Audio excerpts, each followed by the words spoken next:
اس کے لیے اس کو یہ آواز نہیں اٹھائیں گے, اس کے لیے یہ بات نہیں کریں گے, کراچی کے نوجوانوں کی تعلیم کے لیے بات نہیں کریں گے, ان کو سر مجھے ایک ٹیکنیکل بات کا جواب دے دیں, میں آپ کی بات سن رہی ہوں, یہ الزام برائے الزام ہو رہا ہے, میں یہ کہنا چاہ رہی ہوں کہ ابھی بلدیاتی سسٹم میں تو ایم کیو ایم کہیں نہیں ہے نا. اگر کراچی والا سوال اٹھائے گا, سر ایک منٹ, سر ایک منٹ, سر میری بات کمپلیٹ ہونے دیں. مجھے یہ بتائیے کہ اگر بلدیاتی سسٹم میں کوئی پرابلم ہے, کراچی والے کو کوئی ایشو ہے, تو یا تو وہ جماعت اسلامی کی طرف دیکھے گا یا پیپلز پارٹی کی طرف دیکھے گا, وہ ایم کیو ایم کی طرف کیوں دیکھے گا؟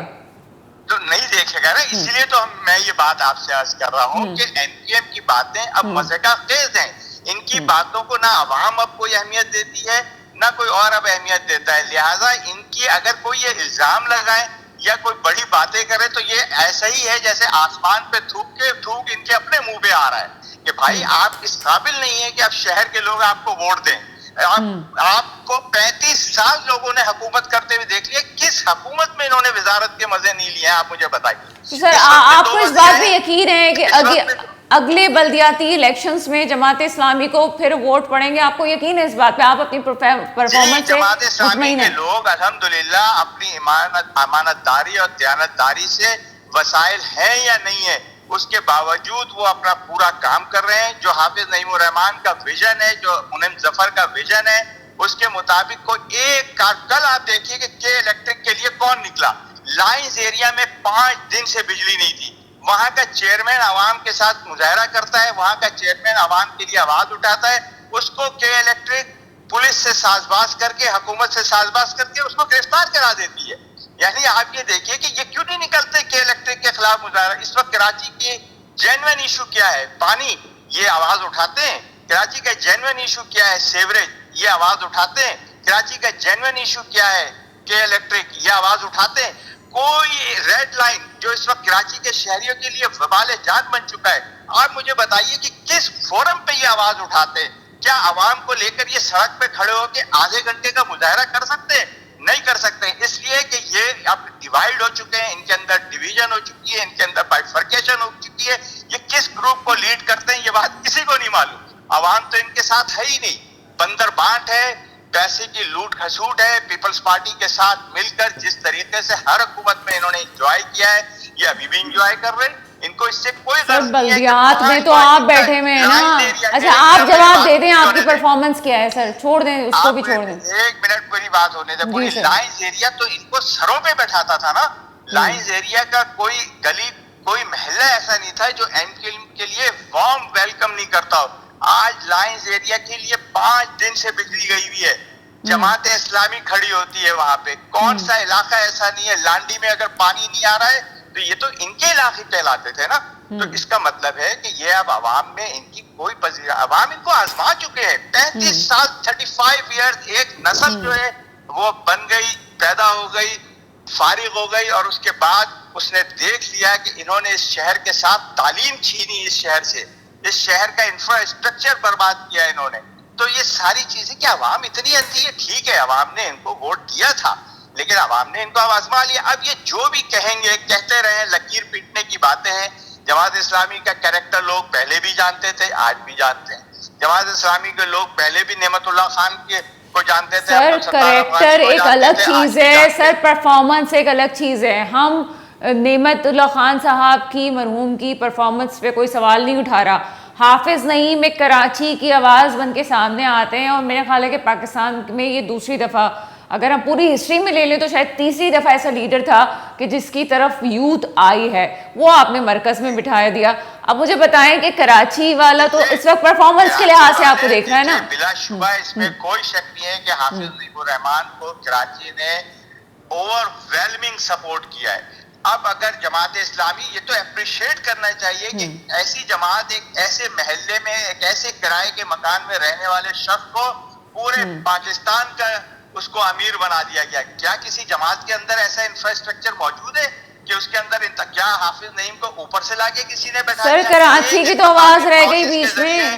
یہ تو کراچی کی عوام خوش ہے اس بات پر کہ جو پاکستان کے وسائل ہیں, انشاءاللہ تعالی حافظ نعیم الرحمان اس وسائل کو نہ صرف کراچی بلکہ پورے پاکستان کے لیے, اگر کراچی میں انہوں نے وہ آئی ٹی کے کورسز شروع کرائے تو آپ مجھے بتائیے کیا حکومتیں ایسا کام کرا رہی ہیں؟ کیا ایم کیو ایم ایسا کام کرا رہی ہے؟ نہیں، وہ مردان میں بھی یہ کام کرا رہا ہے، وہ کراچی میں لاٹھی میں بھی یہ کام کرا رہا ہے، وہ کیماڑی میں. اس سے بالا نظر ہو کر کہ وہ کون سی زبان بولنے والا نوجوان ہے، وہ کہاں رہتا ہے وہ نوجوان. صرف اس ملک کے نوجوانوں کو، اس شہر کے نوجوانوں کو ذرا سی سپورٹ چاہیے، اور اس کے بعد دیکھیے کہ یہ ملک جو ہے انشاءاللہ تعالیٰ ترقی بھی کرے گا، یہاں کے نوجوان، یہاں ذرائع آمدنی بھی بڑھے گی اور فوراً انویسٹمنٹ بھی اس ملک میں آئے گی. لیکن کیا ایم کیو ایم کو یہ چیزیں نظر نہیں آ رہی ہیں؟ کیا پیپلز پارٹی کو یہ چیزیں نظر نہیں آ رہی ہیں کہ وہ گٹکا کلچر تو فروغ دیتے نہیں کراچی میں ایم کیو ایم والے، ان کے لوگوں کو تو سپورٹ کرتے ہیں، لیکن کیا کراچی کے کسی ایسے نوجوان کو وہ سپورٹ کرتے ہیں کہ وہ آئی ٹی کی تعلیم حاصل کر لے،